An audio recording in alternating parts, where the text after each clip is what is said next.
Hi, everyone. Thanks for joining us for this session. Just a quick reminder that we will have live Q&A after the presentation. We do recommend activating your microphone and camera for the Q&A portion of the session. So with that, please join me in welcoming our next speaker, Areg Azaryan, Enterprise Data Platform Product Owner from S7 Airlines. Let's get started. Areg, over to you. Thank you, Louise. Hello, everyone. I would like to share with you some small presentation about what we did here in S7 to reduce our time to market for our products using our self-service data platform on private cloud. So let's get started. And I would like to start with some introduction of our company.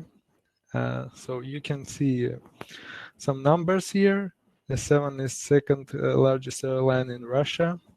We had 18 million passengers and 470 flights per day in 2019. I think you can guess why I didn't include numbers for 2020.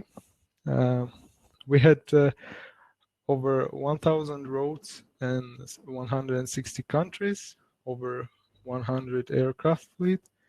We have our own maintenance, training, and cargo companies and operating since 1992. So as you can see, it's a pretty big business and it's a complex one. We have a lot of external business critical systems and must exchange a lot of data with them.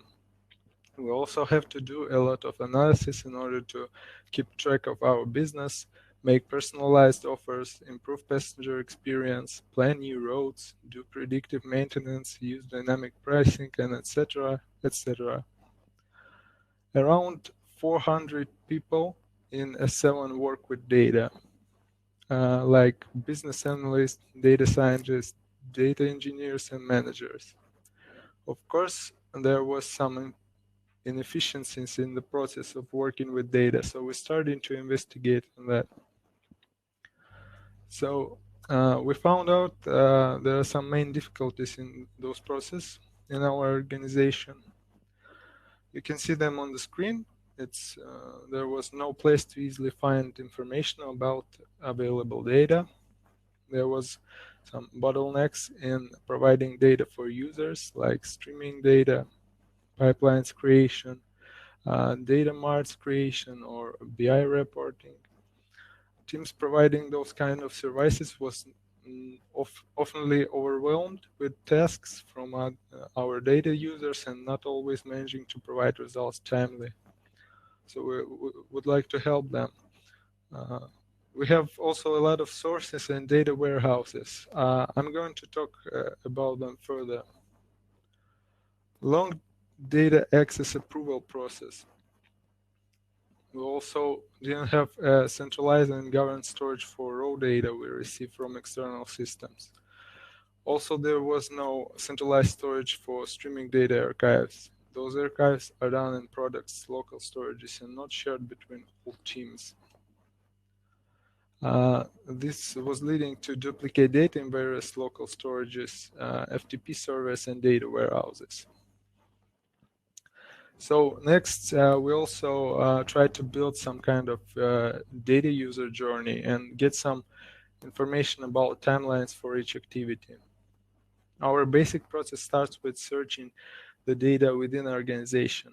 Like you can refer to documentation or you have to reach to people you know in order to find some info. There's no catalog or data assets and no list of people responsible for each data domain or data set. So this activity can take up to 3 days to find data you need. Sorry. Once you know what data set you need, you go and ask for the access to that data. The process of access approval can sometimes take up to 2 weeks if you need some protected data or trying to access some critical system. After you have an access to the data, you maybe want to discover its structure and check if that data fit your needs. In some cases, you have to return to previous steps if that's not the data you need. And that can be painful, really. In some cases, you have to do some preparation for your data. So this also can be combined with the transport of your data to your system. So these two things combined can take 2.5 weeks to do. Often you need to control the quality of the data you receive. So this might take up to weeks to develop all the rules and monitorings you need, including the requirements gathering. After that, you use your data and maybe want to store it within your system, but then not always you want to store the whole archive. Maybe you need only a portion of data to do your daily calculations and don't want to lose history. Not every team has a large storage for that. So looking at the scheme, we started to think about some solutions within enterprise data platform we plan to build to help optimize those activities. So let's go one after one. So if we think about the data catalog, it can help us minimize time needed to find data within our IT landscape. Data Lake can help us to store archive raw data from our external sources and some history data from our product storages and the streaming data archive. So if we store the data in the format needed and easy to access, our data scientists may go ahead and straightforward use the raw data if they need and don't want to wait for the preparation of that data. We also have a data as a service model. It's needed to provide easy access to the data in our data lake and other sources for data discovery, preparation, and ad hoc usage. If users want to deliver data to the system, they can use our automated data bus with some set of predefined data quality checks.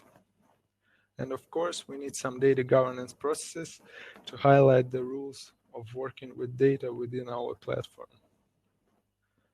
So let's take a look at the architecture we got now. So we can start from the sources we have in the S7.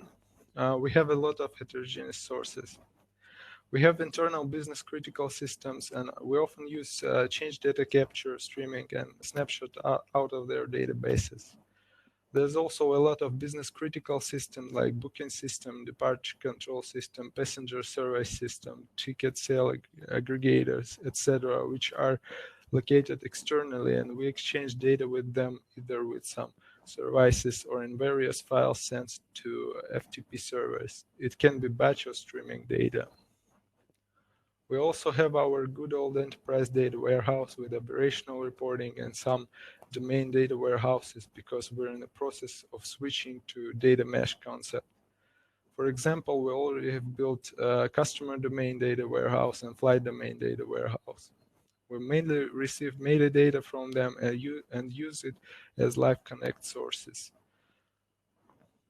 So if we move forward, all of that data then enters to our platform. But before it goes to any system, there's a set of data governance rules that must be applied to it.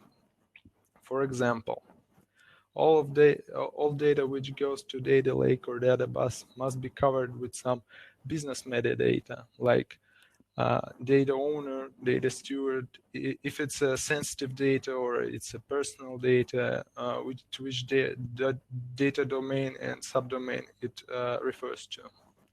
Also, we cover it with some technical metadata, like the format of the data, like a parent system, load time, etc., etc.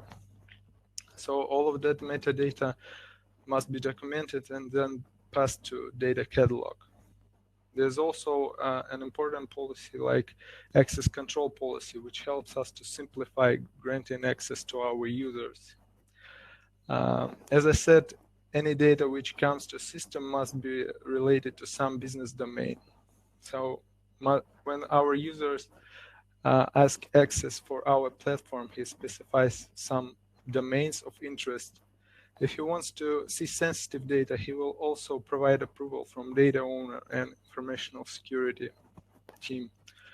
And when he gets that access, he will see all of the data in the platform which we have about that domain. And no matter the source system, once data added to the domain, user will see it. So this simplifies the process of access gaining for our users dramatically. We also have some naming conventions and documentation rules and data quality processes, which helps us to keep our platform governed. So let's move forward.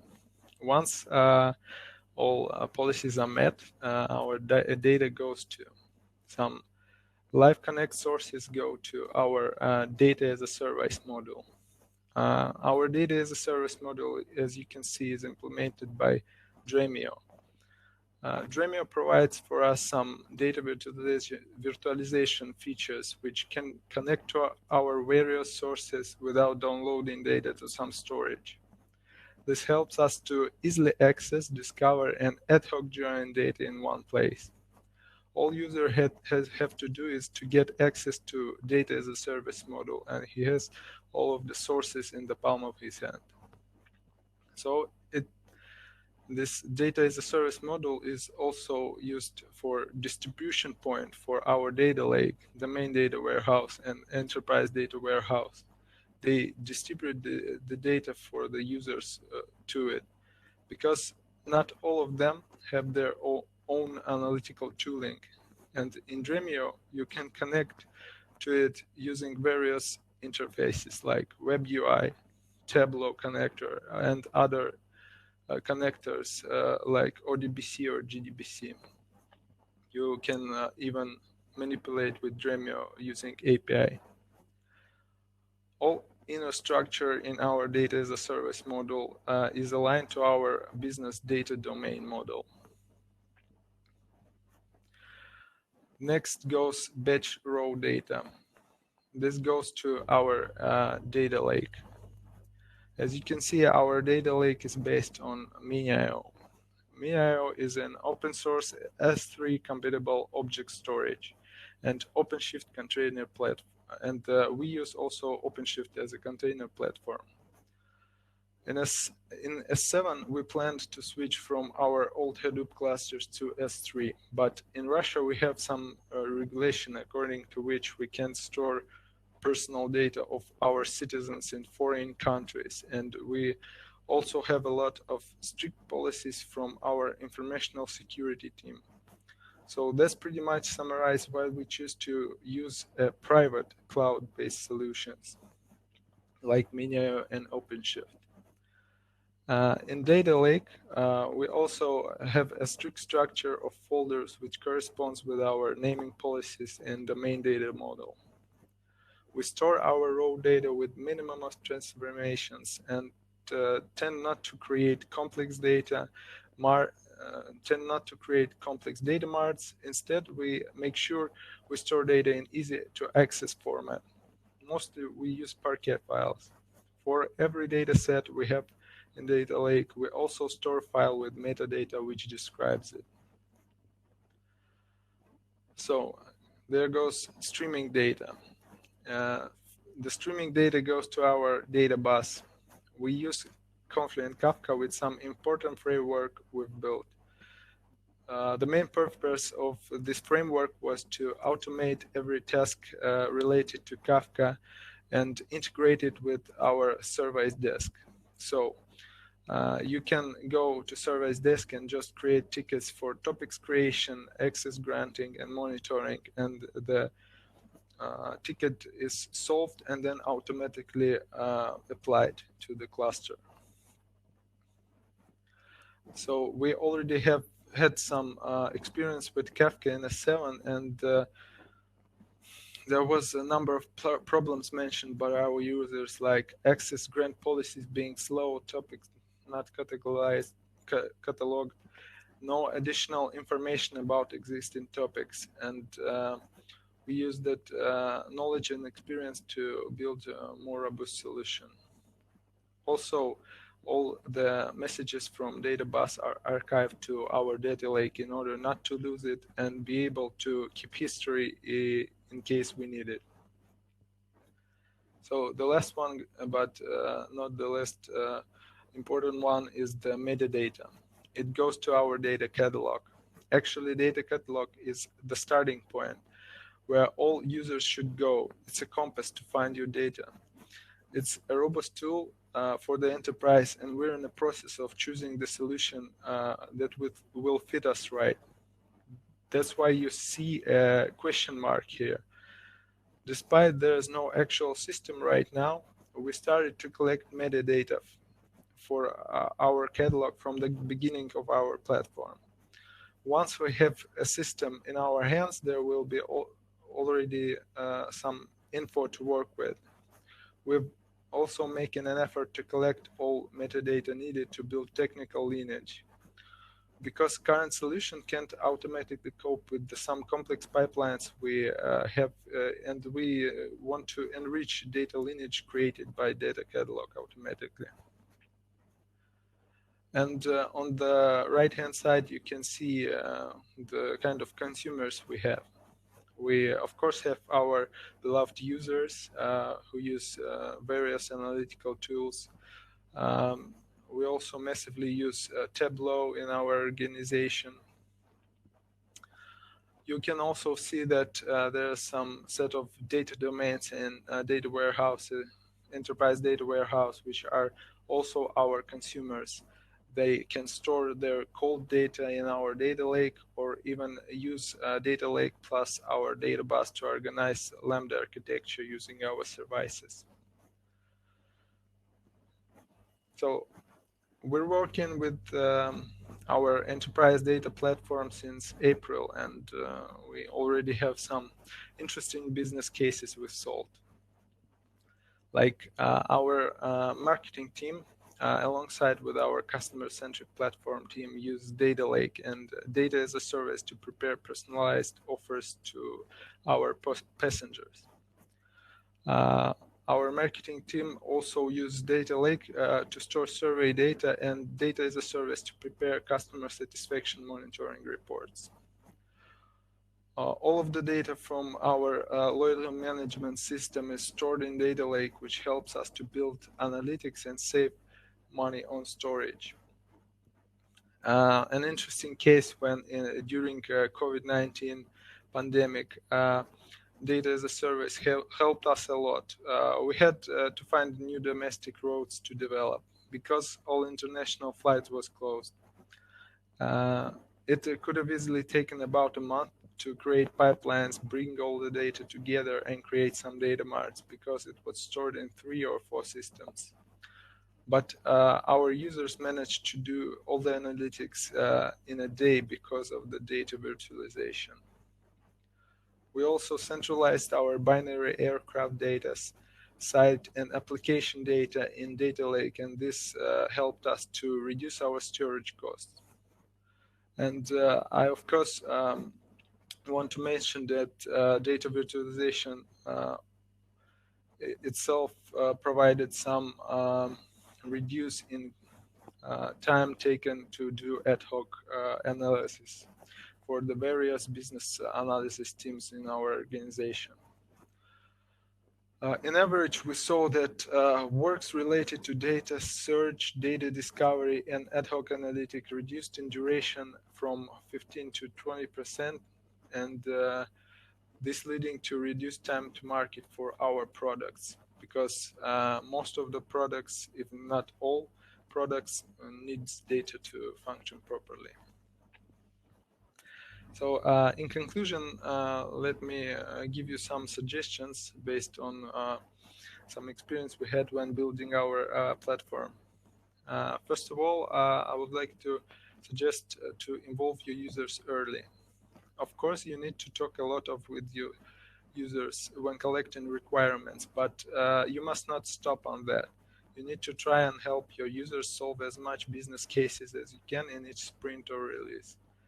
And your users must get hands-on experience with your solution as soon as possible. This will give you lots of insights about features for your platform or fixes you need to do, or even if you go in the right direction with the solutions you provide. There will also this will also help you spread awareness about your product in your organization. Second, I would like to suggest you to do even the self-service governed. If you don't want your platform or data lake to turn into a data swamp, you need to add some governance. This is obvious. But we also knew that if we add more governance, we will make our platform more inflexible. So we didn't overgovern. We just gave our users some simple one-page manuals and rules about how they must work within our platform, and also included that in our training program. And one more important thing, we decided not to create a lot of policies and rules and in the first place, and after that check how everything works. No, we decided that first we see how our users work, and then we add some rules to point them in the right direction. And the third one, keep track of the value you give. Measure how many users you have, how often they use your platform, how many data they store or download from your system, how many jobs they run, or how many CPU RAM they use.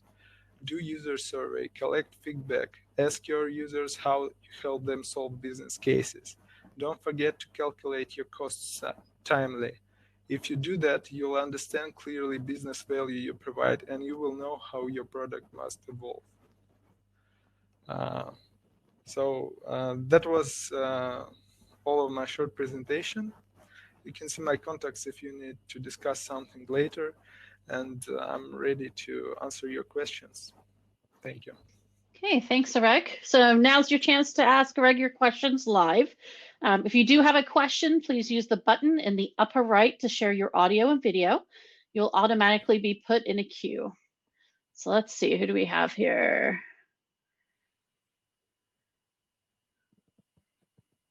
Looks like our first question, unfortunately. Shrikanta, do you want to try again? Feel free to go ahead and add yourself to the queue again.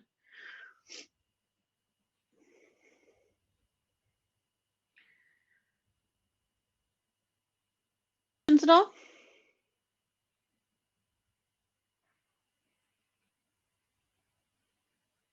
So just again, there's a button in the top right there that enables you to share your video and your sound.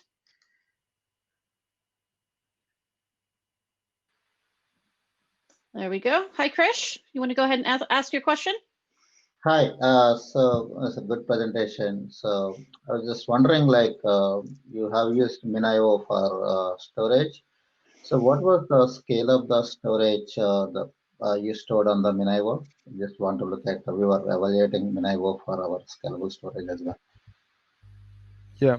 So in our organization, MinIO is provided as as a part of our platform, which provides some infrastructure as a service. So based on that, the overall storage right now in used space is 40 terabytes, and the data lake uses about 20 terabytes of that. So this the capacity. So do you use any performance problems with MinIO?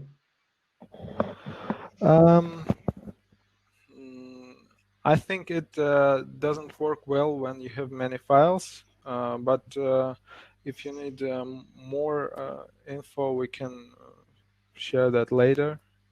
It's something I can remember right now. It's the most painful one. Yeah. Okay. All right. Okay. Thanks, Krish. Thanks. All right, so we got a question coming in from chat from Shrikant. Just a reminder, if you can't get through technically to join us via video voice, feel free to drop a question in the session chat. So Areg, the question is, do you have MDM as part of your data governance?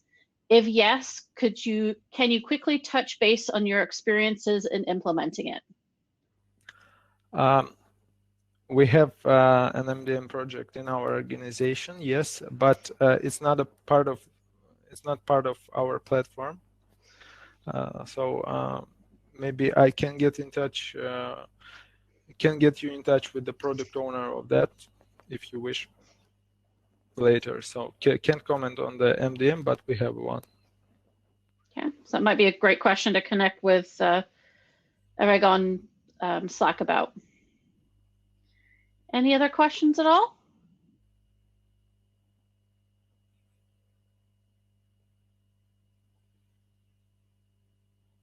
As I said, feel free to drop them in the chat there. So we have another chat question, Areg. This one's from Guido. I do not really understand the role of the data warehouse. Why isn't it integrated into Dremio virtually? Data warehouse is in Dremio, and it's connected to it by Live Connect and some materializations. Data warehouse was present long before the platform and stores most of the information we have in S7, about 60 to 70%. And the reason data warehouse is in place in the future architecture of the data in S7 is because it's a place to have regular reporting and some strict and most qualityful reporting that we have, like regulatory, some financial reporting, so on. But it's in Dremio, yes, and widely used. Okay, thanks, Areg. I think we have time for one more question. Anybody else have any questions? Again, if you'd like to interact live, just go ahead and click that button in the top right. Otherwise, you can ask it via chat.